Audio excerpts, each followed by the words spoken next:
Good morning. आज हम कक्षा 7 में विषय हिंदी विषय काव्य 2 सब याद तुम्हारी आती हैं। इस काव्य के कवि का नाम है रामनरेश त्रिपाठी।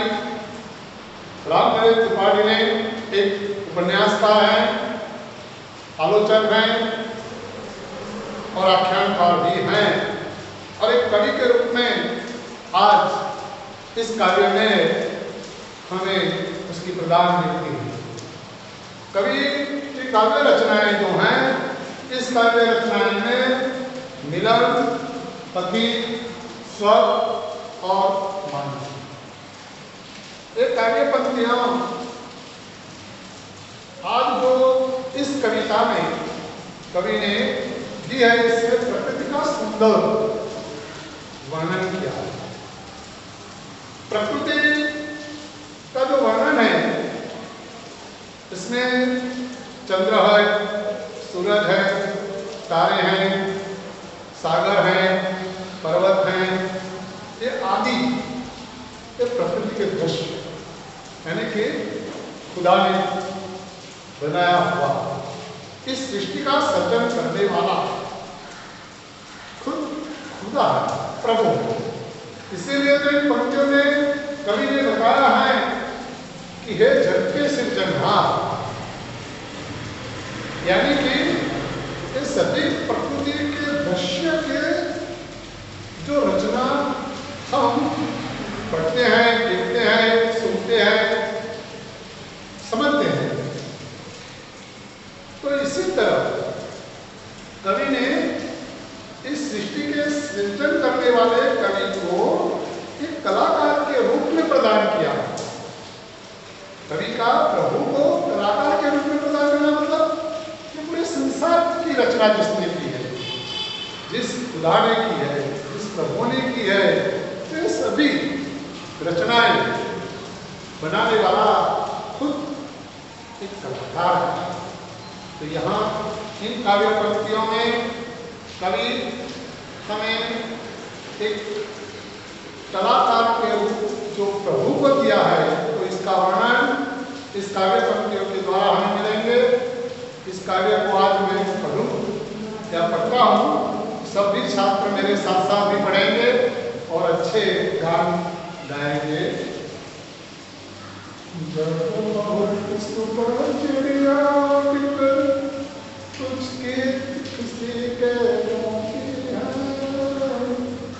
करुणा दरवाजे खोलो,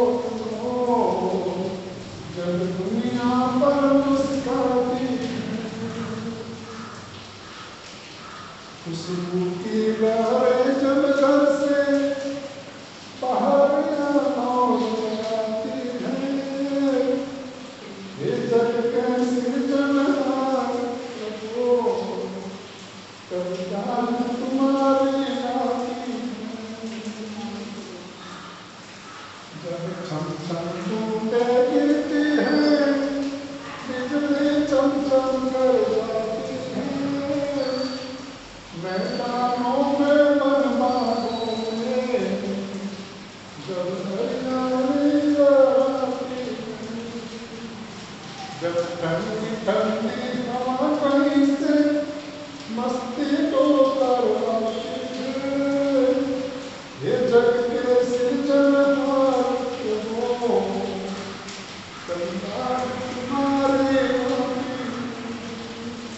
हाँ। तो दोस्तों, इन काव्य पंक्तियों का जो भावार्थ है, जो भावार्थ देखते हैं। इस पंक्ति में कवि ने सुबह का वर्णन किया है, जब अंधेरा दूर होता है और जब सूर्य की किरणें पूर्व दिशा में सूरज बाहर निकल आता है या उगता है, इसी तरह रात को सोए हुए सभी मनुष्य, पशु पक्षी सब उठ जाते हैं। पंखी यानी कि चिड़िया, गोरैया हैं, वह सुबह उठकर चढ़ने लगते हैं, तो सभी मनुष्य सोते हुए भी जाग जाते हैं और कहते हैं कि अब सुबह हो गई, भोर का समय हुआ।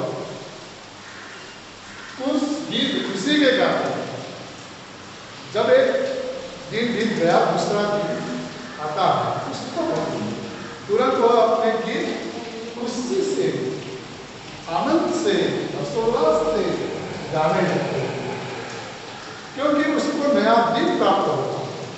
इसी तरह जब बागों में जो एक कलियां है, कलियां जब अपनी पंखुड़ियां खुलती नहीं है, सुबह होते ही कलियां की पंखुड़ियां खुलने लगती है और उसमें से जो उसकी सुगंध है वही धरती पर, पृथ्वी पर चारों तरफ फैलने लगती है, चारों तरफ फैलती है, तो उस सुगंध से उसे भी आनंद मिलता है।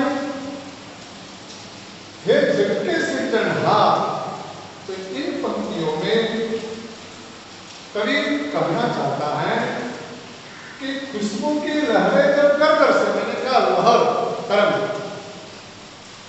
की पुष्प है, कली से पुष्प बनता है, उसमें से उनकी सुगंध चारों तरफ फैलती है, मतलब दौड़ने लगाती है। फिर जग के सृजनहार, जिसने ये पूरी सृष्टि का सर्जन किया है, हे सृजनहार, हे प्रभु, वही कहता है कि हे जग के सृजनहार, सृष्टि की रचना करने वाले हे प्रभु, एक महान कलाकार हो, तो मुझे तब तुम्हारी याद आती है जब एक परिवर्तन होता है, सुबह होते ही परिवर्तन होता है, लोग अपने अपने कार्य में पहुंच जाते हैं, पंखी भी उड़कर दूर दूर तक अपनी खुराक के लिए पहुंचते हैं। सुबह होते ही परिवर्तन के साथ साथ सभी लोगों में एक नया रूप देखने को मिलता है, नया उल्लास मिलता है, नया आनंद आता है। इसी तरह इन पंक्तियों में भी कवि ने एक वर्षा ऋतु का, वर्षा की मौसम को एक सुहावना बताया है कि वर्षा का मौसम बहुत बड़ा सुहावना होता है, मतलब आनंद बहुत होता है। जब वर्षा ऋतु में वर्षा की बूंदें जो है, वह यहाँ की पंक्तियों में कवि ने बताया कि जब चंचल बूंदें धीरे धीरे जब वर्षा की बूंदें इस धरती पर गिरती हैं, तो वह मौसम इतना सुहावना हो जाती है, इतना आनंद विभोर हो जाती है।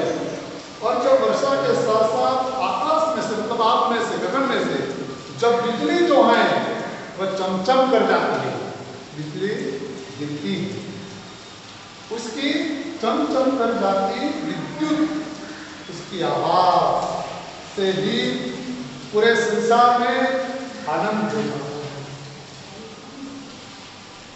ग्रीष्म की ऋतु में बंजर बनी धरती, बंजर बने खेत में भी पेड़ पौधे, जब वर्षा आती है तो पूरे पेड़ और पौधे, वन बागों में भी, यहाँ बताया है कि मैदानों में, वन बागों में जब हरियाली छा जाती है तो ये बंजर धरती वर्षा आने के बाद, वर्षा के कारण वन बागों खेतों में भी चारों तरफ हरियाली छा जाती है, खेत में भी पेड़ पौधे लहलहाने लगते हैं, खेतों में किसान खेत में भी अन्न उगाते हैं और देखते हैं जब वर्षा के कारण ये पूरी धरती हरियाली या हरी हरी बन जाती है। तब हरियाली लहराती है जब ठंडी ठंडी हवा कहीं से। दोस्तों, हम वर्षा में भीगे हुए हैं, वर्षा ऋतु में हम आनंद लेते हैं। जब अच्छी बारिश गिरती है तो पूरा वातावरण जो है वह इतना ठंडा हो जाता है कि उसकी जो हवा है वह हमें ठंड लगती है। ग्रीष्म की ऋतु के बाद जब वर्षा आती है तो सभी मनुष्य इतना आनंद आ जाता है कि वह आनंद से या उल्लास से वह उठ पाते हैं। जब ठंडी ठंडी हवा कहीं से मस्ती ढोकर लाती है, ये वर्षा की ऋतु में ठंडी ठंडी हवा इतनी आनंद और मस्ती लेकर आती है कि हे जगते सिर्जनहार, इस पृथ्वी के जिनने रचना की है, हे प्रभु, तब याद तुम्हारी आती है। तो इन पंक्तियों में कवि ने हमें ईश्वर की देन दी है, बताया है कि पूरा संसार या पूरे संसार की जो रचना प्रभु ने की, प्रभु के अलावा इस संसार में कोई अच्छा रचयिता नहीं है। जो कलाकार अपनी कला पूरे संसार में दिखा, फिर भी ये कलाकार प्रभु जैसा कलाकार नहीं है। इसीलिए तो इस काव्य में कवि ने चंद्र, सूरज, तारे, सागर और पर्वत आदि प्रकृति के दृश्य बहुत आनंद से हमें बताया है। आज हम इस काव्य के कई शब्दार्थ तो हैं कि बहुत सुबह यानी हो प्रातः, चिड़िया तो पंछी यानी कि पंखी, पक्षी या गोरैया, तो कल्याण। तो यहाँ हम जानते हैं कि व्याकरण की परिभाषा में एक वचन और बहुवचन। एक वचन देखना है, बहुवचन भी देखना है। एक वचन में एक व्यक्ति का होता है, बहुवचन में एक व्यक्ति से ज्यादा, मतलब 2, 3, 4, 5 इस तरह तो वचन परिवर्तन नहीं करते हैं। दूसरी बात, यहाँ हरियाली तो हरा भरा शब्द के अर्थ में सृजनहार, सृष्टि की रचना करने वाले या करने वाला प्रभु या ईश्वर खुदा। तो इसमें देखते हैं एक वचन परिवर्तन जब परीक्षा में पूछे जाते हैं और तुम सभी छात्रों को एक वचन का बहुवचन करने को आना चाहिए।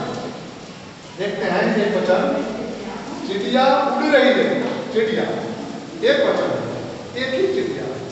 तो एक चिड़िया तो यहाँ बहुवचन में चिड़िया अर्धचंद्र, चिड़िया उड़ रही हैं, उड़ रही हैं, इस तरह बिंदी आए, बहुवचन होंगे। कली नहीं खिली है, कली एक वचन में, तो यहाँ कलियां ये दीर्घई हैं, रसोई लगेगी कलियां। कली का मतलब एक कली, यहाँ कलियां बहुवचन नहीं खिली हैं।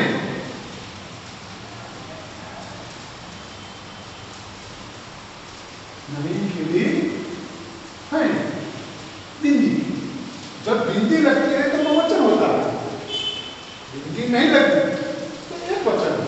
इसमें देखते हैं चिड़िया उड़ रही है, बिंदी नहीं लगती, चिड़िया उड़ रही है, बहुवचन।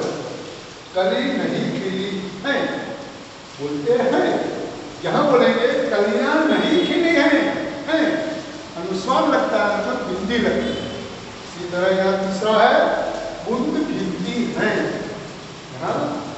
छम छम बूंदे गिरती है, तो छम छम बूंदे, यहाँ बूंद एक वचन, यहाँ बूंदे बहुवचन। देखते हैं बूंदे गिरती हैं, बूंदे अनुस्वार, गिरती हैं, गिरती हैं।